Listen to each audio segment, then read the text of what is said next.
গীতায় গোবিন্দ বলছেন, অর্জুন অনিত্যম অসুখম লোকম ইমং প্রাপ্য ভজস্যমান। এই জগৎ অনিত্য, এই জগৎ অসুখকর, এখানে কোনো সুখ বলে কিছু নেই। অতএব এই জগতে যখন এসেছো তখন আমাকে নিত্য ভজনা করো, এই জগতের প্রতি আকৃষ্ট হয়েও না। ধরে তুমি মহাপ্রস্থানের পথে যাবে কি করে, মহাপ্রস্থানের পথে এগুবে কি করে? এই মহাপ্রস্থানকে বুঝতে গেলে, চিন্তা করতে গেলে, ভাবতে গেলে তিনটে জিনিসের আলোচনা জীবনে দরকার। আমি গতদিন বলেছি, প্রথম প্রস্থান হলো শ্রুতি প্রস্থান, অর্থাৎ উপনিষদ। উপনিষদগুলো আমাদের পড়ানো হয় না, পড়া হয় না, কোনো মানুষই পড়েন না, কারণ আমাদের সংস্কৃত ভাষায় অজ্ঞতা এক।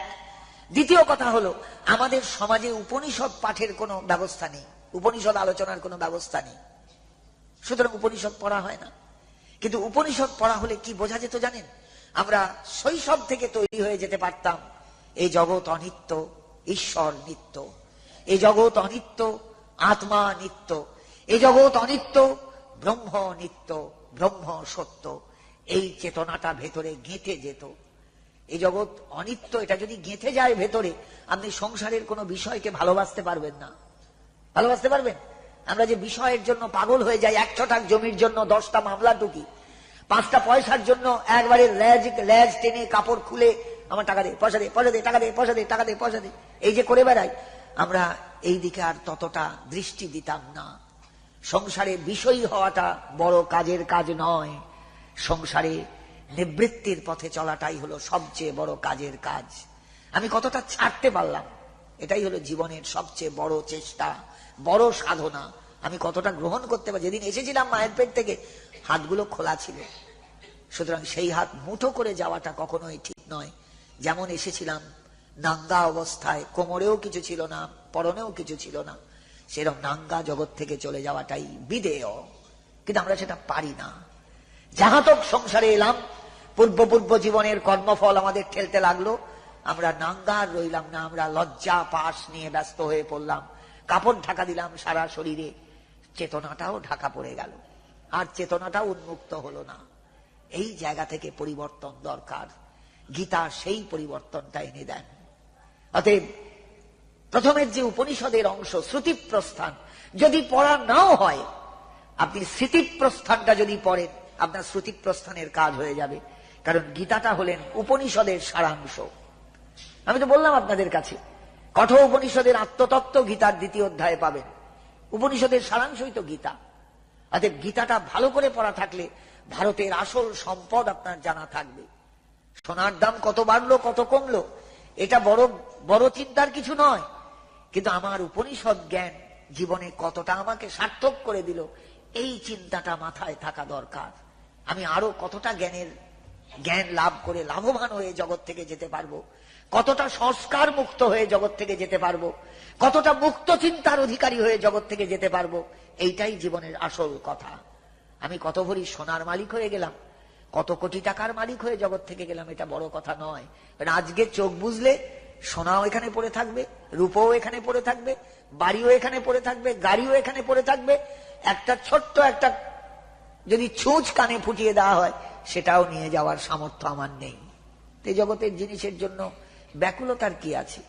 আমি যেন মুক্ত চিন্তা নিয়ে, মুক্ত আমার বোধ নিয়ে আমি যেন জগৎ থেকে চলে যেতে পারি। সংসার থেকে যেদিন যাব, সেদিন আমার সঙ্গে কেউ যাবে না, যাবে শুধু আমার সংস্কার।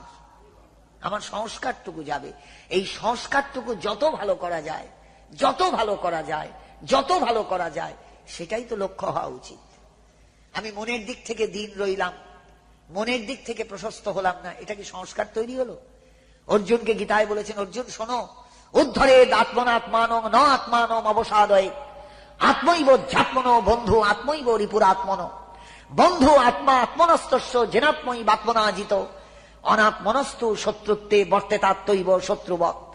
মনে রেখো অর্জুন, তোমার আত্মাকে দিয়ে তোমার আত্মাকে তুলতে হবে, কেউ তোমায় সাহায্য করবে না। আমরা শুনি গুরুদেব সাহায্য করবেন, মা বাবা সাহায্য করবেন, কেউ সাহায্য করতে পারবে না। একটা মহাজনের বাক্যই আছে, গুরু কৃষ্ণ ভগবান তিনের কৃপা হলো, একের কৃপা বিনে জীব ছাড়ে খাড়ে গেল। নিজের চেষ্টা যদি না থাকে, আপনাকে কেউ তুলতে পারবে না অন্ধকার মোহময় গর্তের থেকে। এই আপনার চেষ্টা মানে আপনার নিজের আত্মাকে উদ্ধার করার জন্য ব্যাকুলতা। আমাকে এই অন্ধকার থেকে আলোর পথে যেতে হবে, আমাকে এই মৃত্যুর জগৎ থেকে অমৃতের লোকে যেতে হবে, আমাকে এই অসত্যের জগৎ থেকে সত্যের জগতে যেতে হবে। অসতো মা সদ্গময়, তমসো মা জ্যোতির্গময়, মৃত্যুর মা অমৃতঙ্গময়। এটাই হলো আমাদের লক্ষ্য জীবনের। আমরা পারি না। সেই জন্য উপনিষদের সারাংশ হলেন গীতা। এই জন্য গীতা হলেন স্মৃতিপ্রস্থান। শব্দগুলোকে, ধ্বনিগুলোকে খুব ভালো করে খেয়াল রাখবেন। জীবনেও কখনো এগুলো ভোলার জিনিস নয়। স্মৃতি, স্মৃতি মানে স্মরণ। জীবনে চলার পথে প্রতি মুহূর্তে যে কথাগুলো স্মরণীয়, তার নামই হলো স্মৃতিপ্রস্থান। আপনি চলছেন জগতে, ধাক্কা লাগছে, প্রতিকূল আঘাত আসছে, নানা রকমের প্রতিকূলতা আপনাকে কষ্ট দিচ্ছে, সংসারের বাধা বিপত্তি আপনাকে ভয় দেখাচ্ছে, আপনি স্মরণ করে যাচ্ছেন গীতার কথা। ভগবান বলেছেন, অনন্যাস চিন্তয়ন্তমাং যে জনা পর্যুপাসতে তেষাং নিত্যাভিযুক্তানাং যোগক্ষেমং বহাম্যহম।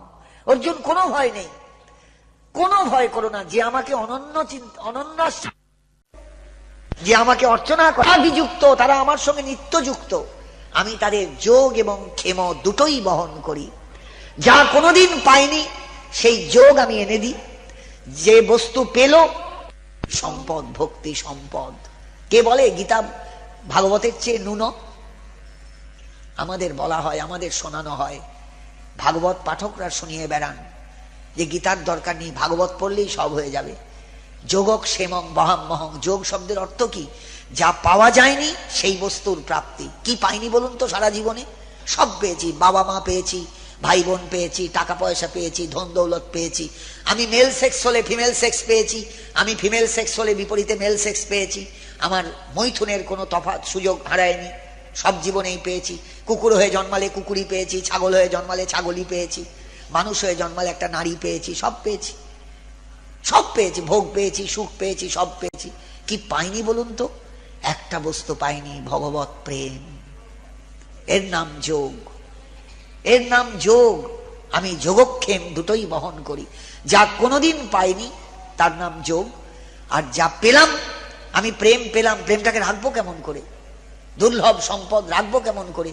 যে হৃদয়ে ভগবান প্রেম দেন, সেই মানুষটাকে, সেই ভক্তটাকে তিনি রক্ষা করেন। অর্জুনকে গীতাতে তাও বলেছেন, কন্তেয় প্রতিজানিহি নমে ভক্ত প্রণশ্যতি। অর্জুন, আমি বলবো না, তুমি আমার হয়ে জগতে প্রতিজ্ঞা করে শুনিয়ে দিও, আমার ভক্ত কোনোদিন নষ্ট হয়ে যায় না, আমি তাকে রক্ষা করি। তার হৃদয়ের প্রেম ধন আমি দিয়েছি, আমি তাকে টিকিয়ে রাখি, আমি তাকে বাঁচিয়ে রাখি। বলুন, গীতা পড়লে বুঝতে পারবেন, গীতার ভেতরে ঢুকলে বুঝতে পারবেন কি রস আছে গীতার মধ্যে, কি আনন্দ আছে গীতার মধ্যে, কি তৃপ্তি আছে গীতার শ্লোকে শ্লোকে। আপনার জীবন উজ্জীবিত হবে, আপনার জীবন আন্দোলিত হবে, আপনার জীবন আলোড়িত হবে, আপনার জীবন আশ্চর্য হয়ে শুধু অনুভব করবে, তুমি কেমন করে গান করো হে গুণী, আমি অবাক হয়ে শুনি। তুমি এমন করে গীতার গান গেয়ে গিয়েছো। গীতা মানেই তো সঙ্গীত, এটা জীবনের সঙ্গীত, জীবনের সঙ্গীত। গই ধাতুক ত প্রত্যয় করে গীত, স্ত্রীলিঙ্গে গীতা। তাহলে গীতা মানেই হলো জীবনের সঙ্গীত, জীবনের আনন্দময় সঙ্গীত।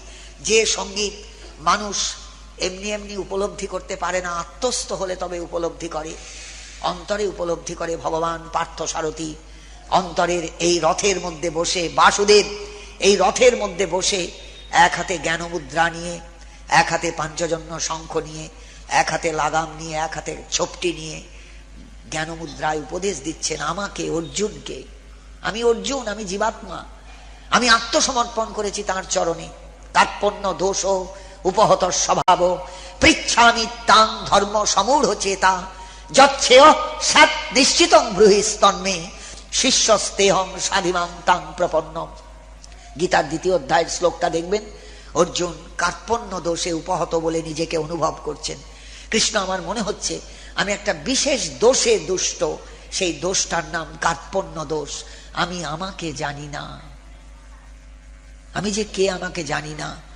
আমরা পরিচয় দিই আমি মেয়ে মানুষ, আমরা পরিচয় দিই আমি বেটা ছেলে, পরিচয় দিচ্ছি আমি বৈষ্ণব, পরিচয় দিচ্ছি আমি ব্রাহ্মণ, পরিচয় দিচ্ছি আমি হিন্দু, পরিচয় দিচ্ছি আমি মুসলমান, পরিচয় দিচ্ছি আমি খ্রিস্টান, পরিচয় দিচ্ছি আমি ধনী, পরিচয় দিচ্ছি আমি দরিদ্র, পরিচয় দিচ্ছি আমি রূপবান, পরিচয় দিচ্ছি আমি বুদ্ধিমান বিচক্ষণ, পরিচয় দিচ্ছি আমি পণ্ডিত, পরিচয় দিচ্ছি আমি গোস্বামী সন্তান, একটাও আমার পরিচয় নয়, একটাও আমার পরিচয় নয়। কেননা এই দেহটার পরিচয় আমার পরিচয় নয়, কারণ দেহ এবং আমি এক নই। আমি আত্মা, দেহটা হলো প্রকৃতির প্রদত্ত একটা খাঁচা। প্রকৃতি একটা খাঁচা দিয়েছে। আমরা যেমন ভাড়াটে বাড়িতে গিয়ে বাস করি, বাড়িওয়ালা আলাদা, বাড়িওয়ালা সেই ঘরের মালিক, আমি ঢুকেছি এই পর্যন্ত, যেদিন আমাকে অপছন্দ হবে ঘাড়ে ধাক্কা দিয়ে বলবে গেট আউট।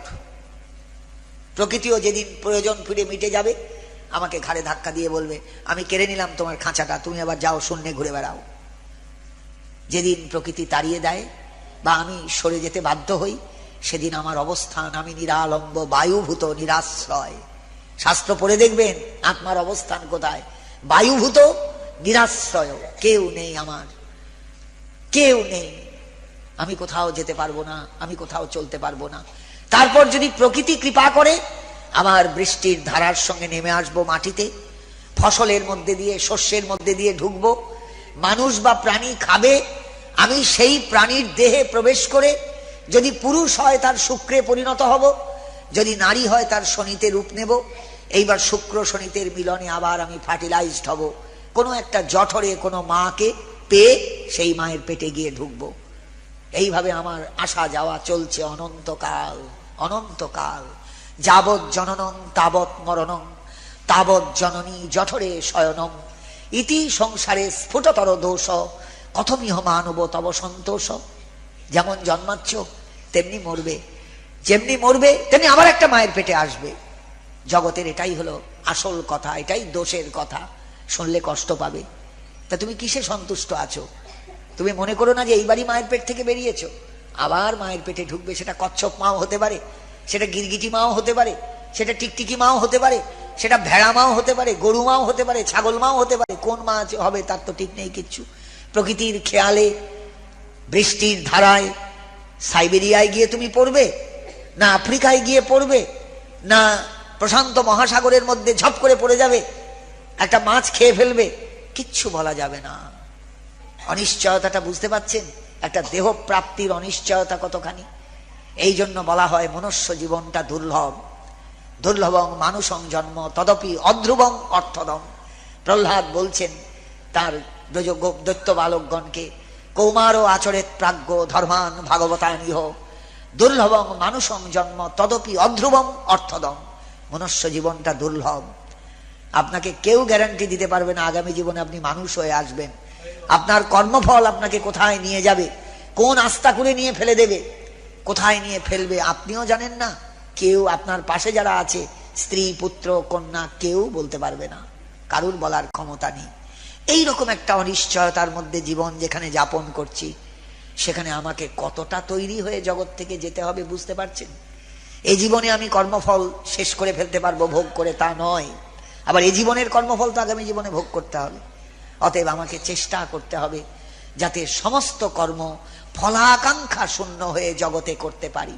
কথাটা ভীষণ কঠিন। গীতার নিষ্কাম কর্মযোগ অত সহজ নয়। শেষ কথাটা বলে নিয়ে কথাটায় আসি। তৃতীয় যে মহাপ্রস্থান সেটা হলো ন্যায় প্রস্থান। এই ন্যায় প্রস্থান হলো যে প্রস্থান আমাকে ঈশ্বরের কাছে নিয়ে যাবে, এটা হলো বেদান্ত দর্শন। তাহলে উপনিষদ, মাঝখানে গীতা, তারপরে এই বেদান্ত দর্শন। এই বেদান্ত দর্শনের ভাষ্য হলেন শ্রীমদ্ ভাগবত।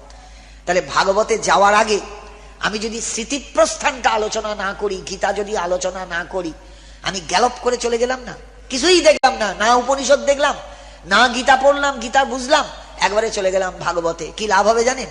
ভাগবত শুনেও কিছু বুঝবো না, পড়েও কিছু বুঝবো না, আলোচনা করেও কিছু বুঝবো না। যা আমাদের সমাজে হচ্ছে, সব জায়গায় ভাগবত পাঠ হচ্ছে, কই সমাজ তো একটু পাল্টাচ্ছে না, মানুষের চরিত্র তো একটু পাল্টাচ্ছে না, কই চুরি ছিনতাই তো বন্ধ হয়ে যাচ্ছে না সমাজ থেকে, কই নোংরা মতো বন্ধ হয়ে যাচ্ছে না সমাজ থেকে, কই আমার আমার আমি আমি এই আমিত্ববোধ বন্ধ হচ্ছে না সমাজ থেকে। কেন হচ্ছে না? কারণ আমরা যারা ভাগবত শুনতে যাচ্ছি, পাঠ করতে যাচ্ছি, আমরা শ্রোতাও নই, বক্তাও নই। কারণ আমরা তো ওই দুটো যে মহাপ্রস্থান সে দুটোকে স্বীকার করিনি। আমরা শ্রুতিপ্রস্থানকেও অস্বীকার করেছি, আমরা স্মৃতিপ্রস্থানকেও অস্বীকার করেছি। লাভ দিয়ে চলে গিয়েছি ভাগবতে, যেহেতু মহাপ্রভু ভাগবতের কথা বলেছেন, সবাই আমরা গৌর বলি, নিতাই বলি, চলো ভাগবতে যাই। কিন্তু দেখা গেল ভাগবতে যেতে গেলে যে অবধূত হতে হয় সুখদেবের মতন, সে ধারণাটা মাথায় নেই। ভাগবত শুনতে গেলে যে পরীক্ষিতের মতন সর্বত্যাগী হতে হয়, এ ধারণাটা মাথায় নেই। টাকার মতলাও সামলাচ্ছি, আবার ভাগবতও পাঠ করছি, ভাগবতও শুনছি। কি করে হবে ভাগবতের কৃপা? বুঝতে পারছেন বিষয়টা? আমাদের জন্য ভাগবত নয়, সোজা কথাটা জেনে রাখুন। যতই যে রাগ করুন আমার উপর, আমি অপ্রিয় বাস্তব সত্য কথাটা বলতে বাধ্য। ভাগবত পারমহংস সংগীতা, যারা পরমহংস ভাগবত তাদের জন্য, আর গীতাটা আমাদের জন্য। আমরা হলাম গীতার অধিকারী, কারণ আমরা সংসার পথে রথ নিয়ে চলছি। এই রথটা যদি ঠিক মতো না চলে সংসার পথে, কুরুক্ষেত্রের রণভূমিতে আমি হেরে যাব, একটা মনুষ্য জীবন নষ্ট হয়ে যাবে, এই দুর্লভ জীবনটা নষ্ট হয়ে যাবে। এই দুর্লভ জীবনটা নষ্ট হতে দেওয়া ভালো না এটাকে সার্থক করাটা ভালো? বলুন তো কোনটা সত্যি? বুঝতে পারছেন বিষয়টা? আমার রথটা যদি ভেঙে যায়, আমার রথটা যদি গন্তব্যে না পৌঁছয়, তাহলে জীবনটা নষ্ট হয়ে গেল, মনুষ্য জীবনটা নষ্ট হয়ে গেল। সেই কারণে এই দেহ রথটা যাতে ঠিক মতো গন্তব্যে পৌঁছয়, গোবিন্দ বলছেন গীতার শেষ অধ্যায়ে, ঈশ্বর সর্বভূতানাং হৃদ্দেশে অর্জুন তিষ্ঠতি ভ্রাময়ন সর্বভূতানি যন্ত্রারূঢ়ানি মায়া তমেব শরণং গচ্ছ সর্বভাবেন ভারত। অর্জুন, তোমার ভেতরে ঈশ্বর বসে রয়েছেন, ভ্রাময়ন সর্বভূতানি, সব জীবকে তিনি নাচিয়ে বেড়াচ্ছেন।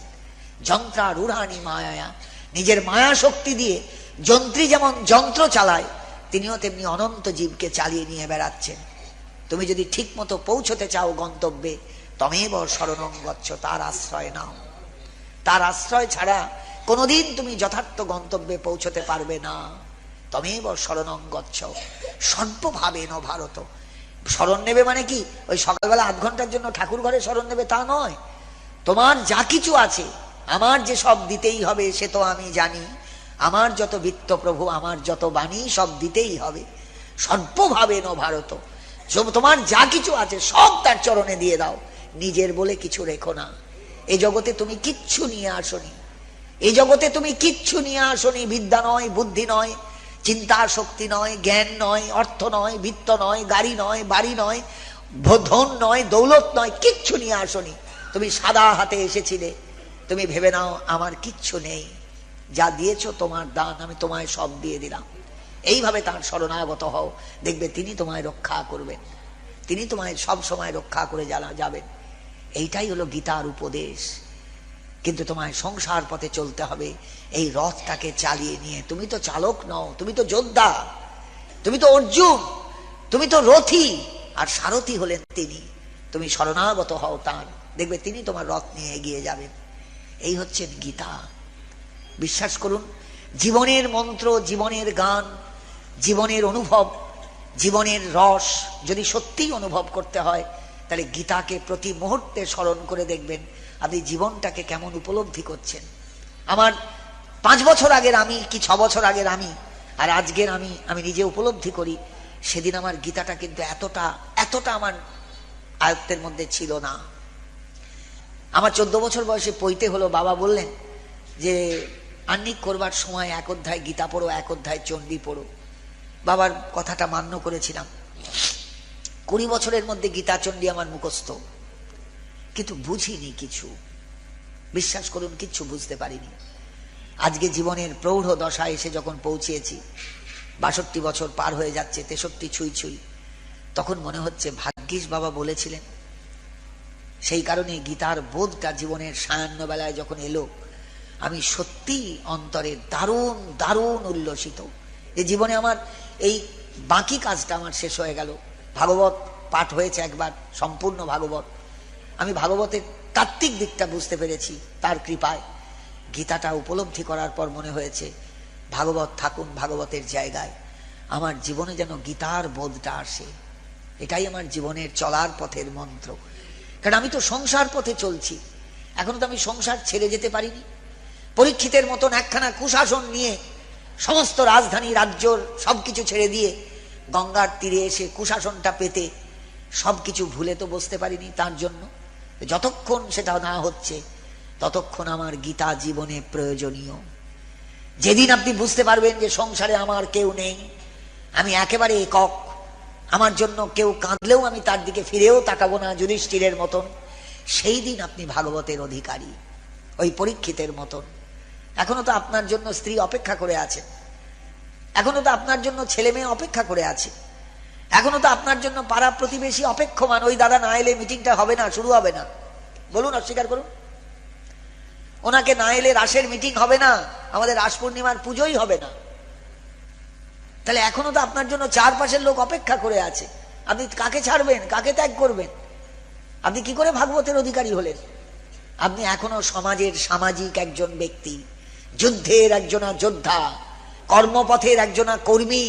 আপনাকে নিষ্কাম কর্ম নিয়ে এই সংসার রণভূমি পার হতে হবে, যুদ্ধ করতে হবে, কিন্তু কোন রকমের কোনো কামনা নিয়ে নয়।